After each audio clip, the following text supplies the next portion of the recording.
Yeah. Please. How would you describe the relationship between Anna and Christian?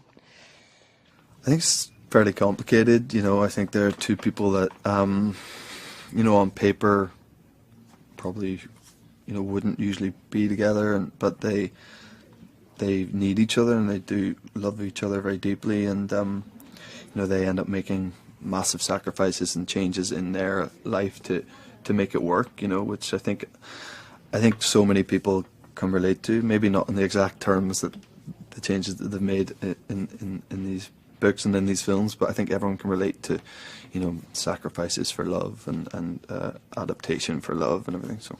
Do you think maybe that's a reason why the whole franchise is so successful? Yeah, I do, you know, because it's not the first book of its type, you know, but it's certainly the first book of its type to, you know, have such an impact, and for, you know, was it over 100 million people read the books? I mean, you may never see the like of that again, you know, in any book, never mind a book that's, you know, categorized as, you know, erotic, like fantasy novel or whatever. So there has to be so much more to it, you know, and I think that's what resonates with people. So 50 Shades is such a great phenomenon, you already said that, and you're in the center of it, in the middle. Yeah. Do you get used to it? Is it still crazy? No, because it's the only times you feel that you're at the center of it in a weird way, or days like this, or when your premieres and all the focus is on that, and you see all the fans and how much it means to them and all that.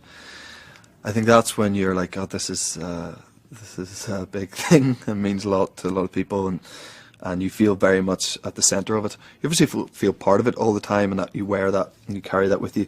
But when you're in such a bubble when you're making movies, you know, and it is just very much just you, the other actors and the crew, and that sort of outside world and intrigue with what you're doing, and interest, it sort of doesn't filter in a way, you know, unless now and again we're like on location somewhere and fans would be there and you get a sense of it. For the most part, you're sort of in a studio like this and you're just focused on the work, and you're not that aware of the sort of heightened madness around something like this. How did your life change? I mean, can you grab a coffee somewhere and just be relaxed on the streets in London? Yeah, I think so. I mean, you know, I definitely get recognised more now than I would have previous to this job, of course, but I don't, you know, it hasn't had that much of effect. You know, I think there's people who get it a lot worse, and we sort of made a point of moving out of London now, so we're out in the countryside, sort of in the middle of nowhere, and that definitely helps. You know, I think you can go seeking it a bit more. I'm not saying that if you live in London you're seeking any kind of like recognition, but it's definitely easier if you're not there, you know.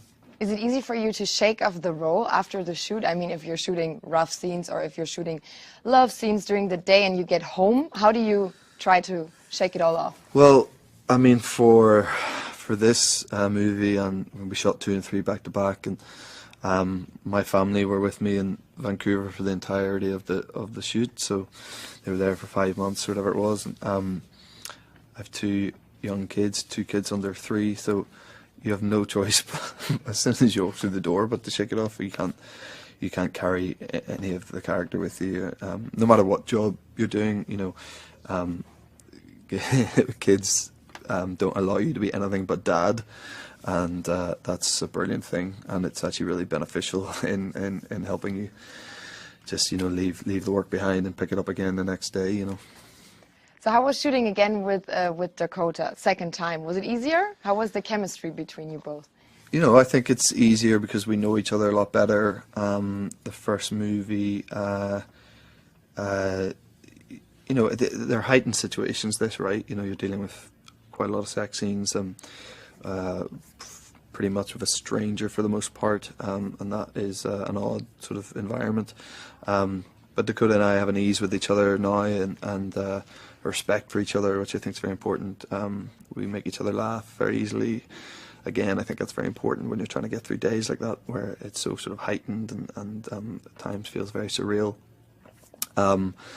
So it was definitely, I think in general, 2 and 3 was an easier process because not just Dakota and I, but everyone knew each other better and were more comfortable around each other, and becomes a bit more like a sort of family atmosphere, and that makes work easier, you know. Do you still talk about your first love scene sometimes, or do you know what was running through your head? I don't know if I remember the first love scene. Probably should. No, I don't actually remember it. Oh, I do. Okay, I do remember. We were sort of eased into it quite gently. The first one, you know, we didn't do anything too extreme on day one. So we purposely left most of that to the end of the shoot in the first movie, so that Dakota and I had time to sort of get to know each other better and feel more comfortable around each other. So I think that was sort of important, you know.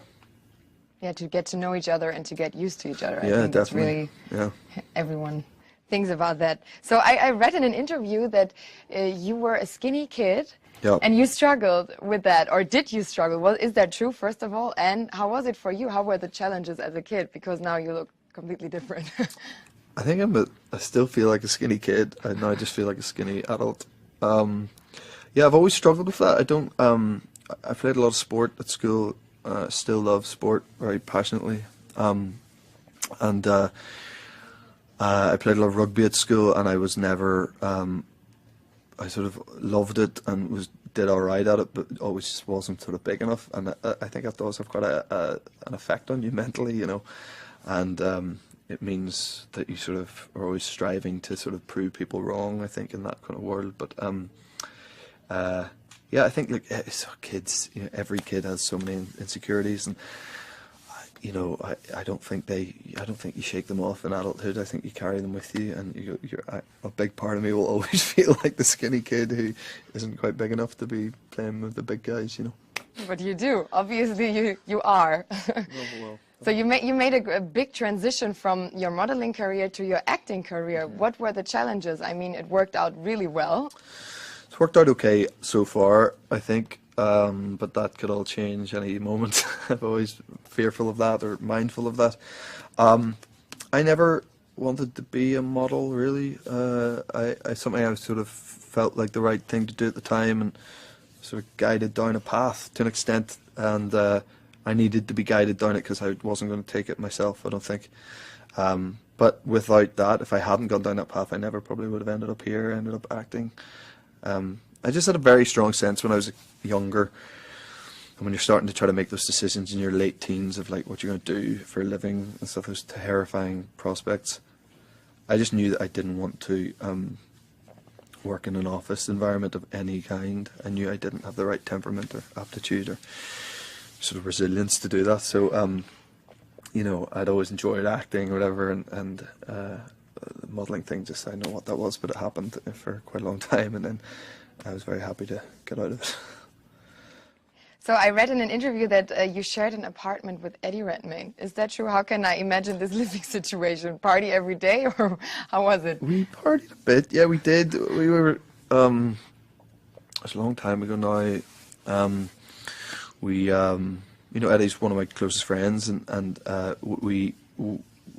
him and I, and there's a sort of load of actors from the British Isles, if you like, in Britain and Ireland, and we'd all come over to LA and try and fail to get work, and it really was like that. Like it wasn't really happening for any of us, and we were all in our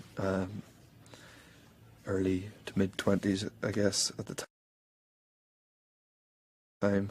And yeah, Eddie and I rented a house up in Laurel Canyon for a couple of months, and just tried to, do what every other guy's doing. It was like trying to make something happen in LA, and it didn't.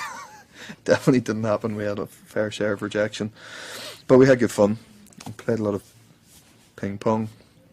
That was my abiding memory. We played a lot of table tennis. That's how we filled the days after failed auditions. Sounds like fun. Yeah, beer and table tennis. It's a good combination. Okay, do you know any funny story of any craziest fan reaction you have had? Not really. I mean, there is one that I remember.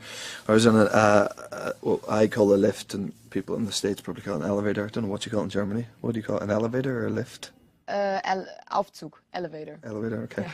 So I was in an elevator, and there's a woman who sort of mid-flight recognised me as being Christian Grey, and she was a few sheets to the wind, as you say. She was pretty hammered, and she started telling me about how 50 Shades had induced a baby for them.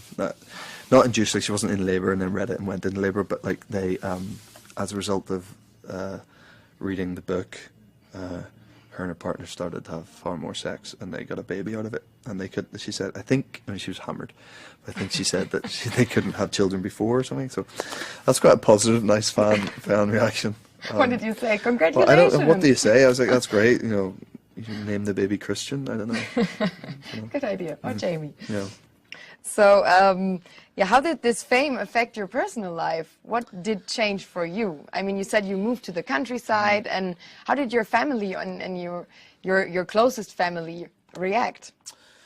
I mean, I don't think any of that really changed it. I mean, we moved to the countryside, but we've had a place in the countryside for 6 years anyway, so we just decided to move there more permanently. You know, on the personal side of things, like nothing really changes. You know, my family are the same. I've had the same group of mates since I was a very young kid, and they really don't care about what I do for a living. It doesn't interest them at all. What they do for a living doesn't really interest me much. Our friendship is based on things above that, hopefully. So everything just sort of goes on regardless. I think they get freaked out if guys have grown up with me when there's people recognise me and stuff. They don't enjoy that. I don't enjoy it either. But I think they find that very sort of alien because it's so far from what we would have known growing up. You know, unless you grew up somewhere weird like LA, you probably aren't sort of used to that kind of thing. You know. Did they watch the movie? I'd say some of my friends have watched the movie, but I'd say for the most part they haven't. No. Okay. Thank you so much. Thank you.